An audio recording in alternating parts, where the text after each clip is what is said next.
ওই দেশ সফল হতে পারে না যেই দেশের প্রধান চেয়ারটার মধ্যে তারা নারীকে বসিয়ে দেয়। পৃথিবীর কোন দেশে, ইউরোপ আমেরিকাতে যারা উইমেন এম্পাওয়ারমেন্ট, নারী ক্ষমতায়নের কথা বলে, উইমেন রাইটস এর কথা বলে, নারী অধিকারের কথা বলে, উইমেন ফ্রিডম, নারী স্বাধীনতার কথা বলে, এরকম কোন দেশের সেনা প্রধান, চিফ অফ দ্য মিলিটারি আপনি নারী দেখাতে পারবেন? কথা কোন? তার মানে ওরা জাতে মাতাল। তালে নারী স্বাধীনতার কথা বলে, কিন্তু চিফ অফ দ্য মিলিটারি কোন দেশের সেনা প্রধান নারী নাই। কোন দেশের প্রধান বিচারপতি আমার জানা মতে নারী নাই। আপনাদের জানা থাকলে বলেন। বিসিএস এর জন্য যারা প্রিপারেশন নিচ্ছ, তোমরা বিসিএস ক্যাডার হবা, অনেক সাধারণ জ্ঞান পড়তে হয়। বলো তোমার পুরো সাধারণ জ্ঞানের যত ঝুলি আছে ওখান থেকে পৃথিবীর কোন দেশের প্রধান বিচারপতি নারী আছে? চিফ অফ দ্য মিলিটারি সেনাপ্রধান নারী আছে? তার মানে এটা নারীর কাজ নয়। নারীরা রক্ত দেখলে ভয় পায়, নারীরা শুট করতে ভয় পায়, যুদ্ধ বিগ্রহ সেনাপ্রধানের দায়িত্ব পালন করা এটা নারীদের জন্য নয়। যারা সাহসী বীর তারা বেশি কথা বলে না, শান্ত থাকে। যারা পাহাড়ের মতো দৃঢ় ওরা বেশি কথা বলে না। সাগরকে দেখেন, বিশাল সাগর। কক্সবাজারে যান, সাগরকে বিশাল সাগর গর্জন করছে, ভিতরে অনেক সম্পদ, অনেক মাখলুক আছে। আপনি সামনে গিয়ে দাঁড়ান, বিনয়ের সাথে আপনার পা ধুয়ে দিবে, কোনো অহংকার করবেন না। প্রতিটা সৃষ্টি আল্লাহ পাকের এক একটা মেসেজ দেয়। ঠিক মেয়ে মানুষ একটা মেসেজ দেয়। কি মেসেজ? আল্লাহ পাক মানুষকে সবচেয়ে সুন্দর করে সৃষ্টি করেছেন, আর মানুষের মধ্যে মেয়েদেরকে সবচেয়ে বেশি সুন্দর করে সৃষ্টি করেছেন। আল্লাহ পাকের সবচেয়ে সুন্দর সৃষ্টি হচ্ছে মেয়েরা, এবং তারা খুব নরম হয়। নরম, প্রজাপতি ধরার মতো। প্রজাপতিকে ধাপ করে ধরতে পারবেন না আপনি। শক্ত করে ধরতে গেলে প্রজাপতি নষ্ট হয়ে যাবে, মরে যাবে। প্রজাপতিকে কোমল ভাবে ধরতে হবে। ঠিক মেয়েদের সামনেও আপনার কোমল থাকতে হবে। চাকরিজীবী মেয়ে বিয়ে করবেন না, যুবকদের বলছি। এগুলি চাকরির বিয়ে করে, স্বামীকে না, স্বামীকে শুধু সময়ের জন্য রাখে।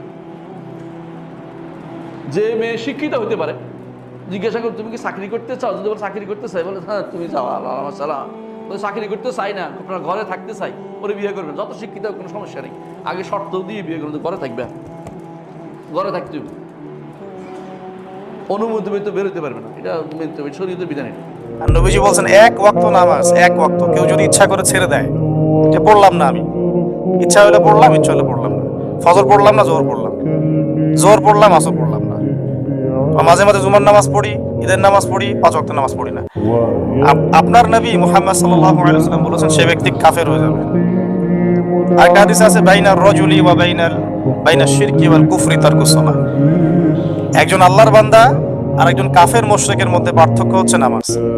নামাজ পড়লো, মুসলমানের খাতায় নাম আছে, নামাজ নাই, মুসলমানের খাতায় নাম নাই।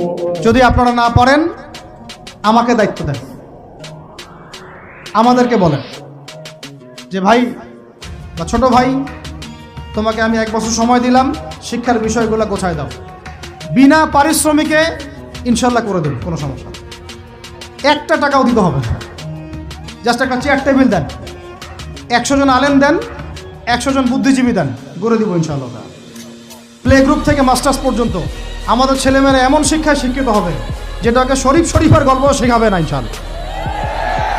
বরং আমার ছেলে পাইলটও হবে, বিমানও চালাবে, আমার ছেলে ইনশাআল্লাহ হাফেজে করানো হবে ইনশাআল্লাহ।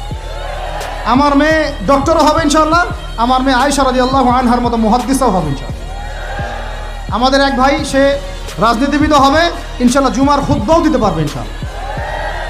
আল্লাহর কসম করে বলতেছি, এমন শিক্ষা চালু করা সম্ভব। শুধু আপনারা যদি একটু সৎসাহস দেখান, একটু উদ্যোগ গ্রহণ করেন, আল্লাহ পাক বহুত আজর দিবেন আপনাদেরকে। আল্লাহ পাক এই ওসিলায় আপনাদের সব গুনাহ মাফ করে জান্নাতও দিতে পারেন। আল্লাহর রাস্তায় আল্লাহর দিকে ফিরে আসেন। আমি আপনাদের সবচেয়ে শ্রেষ্ঠ বন্ধু, আমাকে শত্রু মনে করেন না।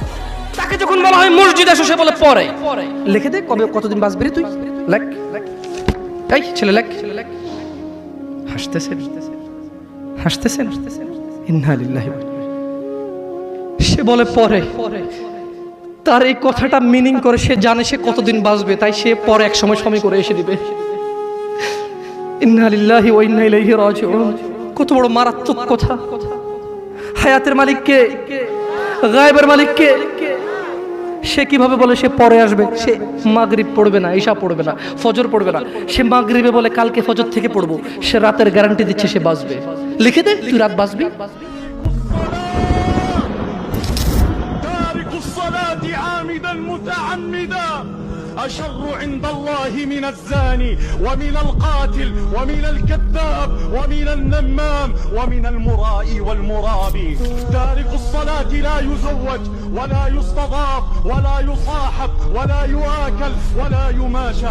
تارك الصلاة في وجهه ظلمة وفي قلبه ظلمة وفي حياته ظلمة وفي بيته ظلمة. ومن أعرض عن ذكري فإن له معيشة ضنكا ونحشره يوم القيامة أعمى.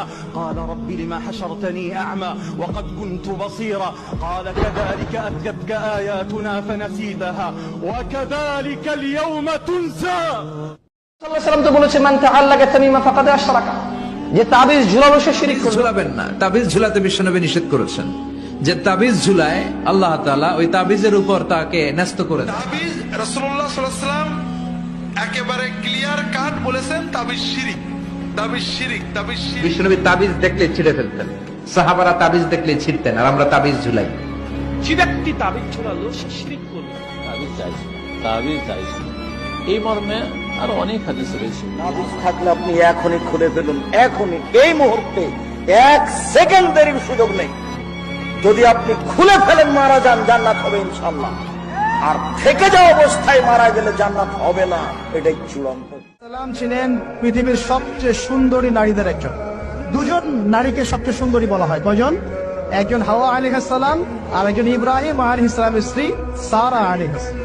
এখানে মনে রাখবেন, নিজে যদি পবিত্র থাকেন, নিজের চরিত্রকে পবিত্র রাখেন, ইনশাআল্লাহ আপনি সব দিক থেকে ভালো একজন মেয়ে পাবেন। নিজের চরিত্র ঠিক থাকবে না, জেনা করবেন, 10 ঘাটের পানি খেয়ে আসবেন, দেখবেন যাকে বিয়ে করেছেন ও 15 ঘাটের পানি খেয়ে আসছে।